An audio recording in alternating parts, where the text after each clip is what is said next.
Hello friends, तो मैं अभिजीत कुमार दुबे समृद्धि IAS के यूट्यूब चैनल पे आप सभी का हार्दिक स्वागत करता हूं दोस्तों। और आज मैं बहुत ही महत्वपूर्ण मुद्दे पे आप सभी से बात कर रहा हूं और आप सभी के लिए दोस्तों मैं बताने जा रहा हूं कि एग्जाम हॉल में क्या करना है, एग्जाम हॉल के प्रेशर को कैसे हैंडल करना है, कैसे अपने आप को सेल्फ मोटिवेटेड रखें, क्योंकि एग्जाम अब आप बहुत नजदीक है, जिसमें पीआईटी वालों के लिए और टीजीटी वालों के लिए यानी 1 to 5 और 6 to 8 वाले विद्यार्थियों का जो 15 मार्च को जो एग्जाम का शेड्यूल है, तो अब एग्जाम काफी क्लोज है, विद्यार्थी दबाव महसूस कर रहे हैं, तनाव महसूस कर रहे हैं। तो ऐसे में उनको क्या करना चाहिए और क्या नहीं करना चाहिए, इस मुद्दे पे मैं आपसे बात करूंगा दोस्तों। साथ ही एग्जाम हॉल में क्या करना चाहिए, इसलिए वीडियो को पूरे अंतिम तक देखिएगा। महत्वपूर्ण बातों को आपके साथ साझा करूंगा और महत्वपूर्ण बात यह कि चैनल को आपको लाइक कर देना है, शेयर कर देना है और चैनल को सब्सक्राइब कर देना है अपने सभी मित्रों दोस्तों के साथ। तो चलिए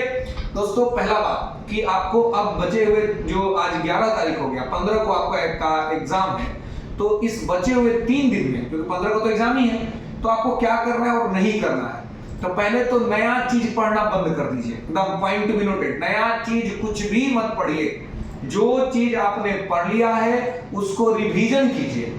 revision is the most important things of our success. हमारी सफलता का सबसे बड़ा राज होता है रिवीजन। करत करत अभ्यास के त जड़ मति होत सुजान और रसरी आवत जात है त सिर पर पड़त निशान। लगातार अभ्यास करते हुए मामूली नारियल की रस्सी अगर पत्थर को घिस सकती है, तो आपके द्वारा किया गया लगातार अभ्यास किसी भी चीज को आपको याद करा सकता है। इसलिए नया चीज ना पढ़ करके पीछे जो चीजें आपने पढ़ी है उसी को लगातार अभ्यास कीजिए, उसको पढ़िए, तनाव बिल्कुल मत लीजिए। अब एक बात सोच लीजिए, अपने दिमाग में बिठा लीजिए कि आपको जितना करना था, जितना मेहनत आपको करना था, आपने कर लिया। आपने अपना कर्म कर लिया, आप अपना कर्म कर रहे हैं, फल आपके हाथ में नहीं है। तो जो चीज आपके हाथ में नहीं है उसके बारे में सोच करके क्यों समय बर्बाद करना या क्यों अपने परफॉर्मेंस को खराब करना। तनाव व्यक्ति को तोड़ देता है, ध्यान रखिएगा, तनाव व्यक्ति को तोड़ देता है। तो इसलिए तनाव नहीं लेना है, क्योंकि रिजल्ट आपके हाथ में नहीं। किसी भी विद्यार्थी को आप पूछेगा कि क्या तुमको एग्जाम से डर लगता है, किसी को एग्जाम से डर नहीं लगता है, डर सबको रिजल्ट से लगता है कि रिजल्ट क्या होगा। तो जो आपके हाथ में ही नहीं उसके बारे में क्यों सोचना। और जब उसके बारे में नहीं सोचेगा तो अपने कर्म केवल कीजिए और अपने आप पर विश्वास रखिए। इतना दिन में जो आपने पढ़ा है वो आपको जरूर मदद करेगा और आपका रिजल्ट जरूर होगा। बस इतना मानिए और इतना सोचिए, इससे ज्यादा इधर उधर की बातों को मत सोचिए, क्योंकि आप दबाव में आ जाएंगे और दबाव में आया हुआ कोई भी खिलाड़ी अच्छा प्रदर्शन फील्ड पर नहीं कर पाता है। तो आप भी दबाव में रहिएगा और एग्जाम हॉल में जाइएगा तो दबाव में रह करके आप एग्जाम में अच्छा नहीं कर पाइएगा।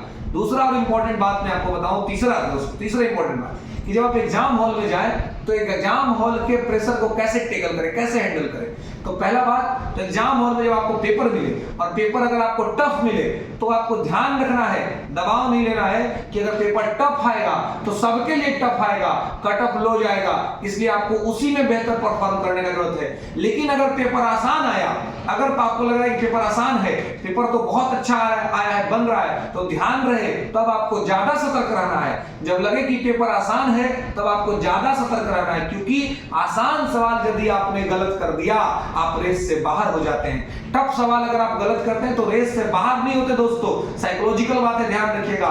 टफ सवाल में सब लोग गलती करता है, आसान सवाल सब लोग सही करता है, लेकिन जो आसान सवाल गलती कर दिया वो वहीं पर रेस से बाहर हो जाता है। इसलिए अगर पेपर टफ मिलेगा तो आपको ज्यादा तनाव नहीं लेना है, सीधे से वहां पहुंचना है जो आपका स्ट्रेंथ है, जिसमें आपकी बहुत अच्छी तैयारी है, वहां पे आप सही करेंगे और वैसे सही करना है। लेकिन जहां पर आपको लगे कि पेपर आसान है तो वहां पे बहुत आसानी से पेपर को सॉल्व करना है, अच्छा से बारीक से पढ़ करके, क्योंकि कहीं ऐसा ना हो कि आप अफरा तफरी में, अति उत्सुकता में पेपर ऐसे पढ़ लिए कि आपने पेपर की वास्तविक डिमांड नहीं जानी और आपने आंसर लगा दिया, बाद में पता चला कि वो तो पूछ ही नहीं रहा था। बहुत सारे क्वेश्चन के लास्ट में नहीं लगा रहता है और नहीं को हाँ समझ के हम लोग उत्तर दे देते हैं। तो ये भी आपको ध्यान रखना है कि नहीं को हाँ नहीं समझना है और अपने लिए पूरे समर्पित रहना है, सेल्फ मोटिवेटेड रहना है और बिना किसी तनाव के एग्जाम हॉल में जाना है। ये 3 मंत्र आप ध्यान रखिए। नया कुछ भी मत पढ़िए, रिजल्ट को लेकर के तनाव मत लीजिए, और एग्जाम हॉल में पेपर की प्रवृत्ति अगर कठिन रहे तो भी तनाव नहीं लेना है, क्योंकि अगर कठिन होगा तो सबके लिए होगा, आसान होगा तो सबके लिए होगा। तो जब आसान होगा तब ज्यादा सतर्क रहना है आपको, इस बात को ध्यान रखना है, और ज्यादा आपको अपने आप को प्रेशर में, तनाव में नहीं लाना है। जो टाइम है, इस टाइम में अच्छा से बढ़िया से रिवीजन केवल कीजिए, पुरानी चीजों को ही पढ़िए, नया कुछ भी मत पढ़िए, क्योंकि वो आपको कंफ्यूजन क्रिएट करेगा और आपको याद नहीं होगा।